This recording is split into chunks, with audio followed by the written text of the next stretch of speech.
father sat down for a chat with his 16-year-old son. The father's a good friend of mine and an excellent salesman, so he had a pad of paper and a pen with him, because it's always better if you can illustrate your point while you're making it. And while his son watched with interest, Jim drew a fairly good likeness of a goose. And behind the goose, he drew 3 eggs. And he said to his son, "Now, Jimmy, those are golden eggs, and that's the goose that lays the golden eggs. Now, if you had your choice of buying one or the other, which would you buy?" And his son said, "Why, I'd buy the goose, of course." "Of course you'd buy the goose," his father said. "You'd invest your money in the goose because it could go on laying those golden eggs for years." "Sure," his son said, "anyone would." "Yes," Jim went on, "anyone would if they were presented it in this way. But the fact of the matter is, son, that most people have the exact opportunity, and yet they invest in eggs instead of the goose." Now the boy was quite interested, and he asked his father what he meant, and his father said, "In this little quiz I've given you, the goose and the golden eggs are, of course, symbolic. The golden eggs people invest in are represented by their homes, cars, television sets, furniture, refrigerators, stoves, boats, vacations, all the good things they can buy. All the good things everyone wants to have and should have."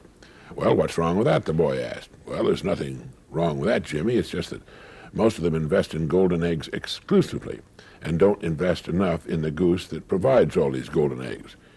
You see, the goose that lays the golden eggs is the breadwinner. The more money invested in him, the more golden eggs he can provide. Now, take you, for example, Jimmy," he said. "You're 16, and like most boys your age, you don't know what you want to do with your life yet. You're confused. You haven't really been giving your best to your schoolwork because you're not sure you'll need a lot of the subjects you're studying after you get out of school. And not knowing what to do after you're an adult, you don't know what you'd want to major in at college. Now, what I want you to understand is that as long as you're getting an education, we're both investing in this goose.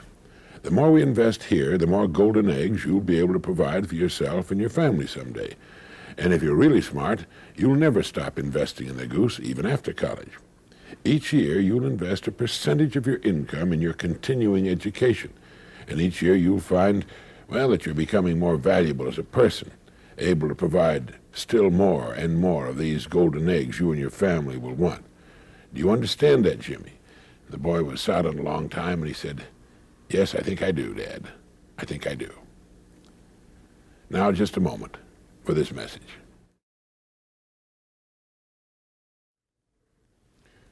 After my friend had had his little illustrated talk with his son, as he told me later, the boy looked at the illustration a long time, then he picked it up, folded it, put it in his pocket, and went off to do his homework.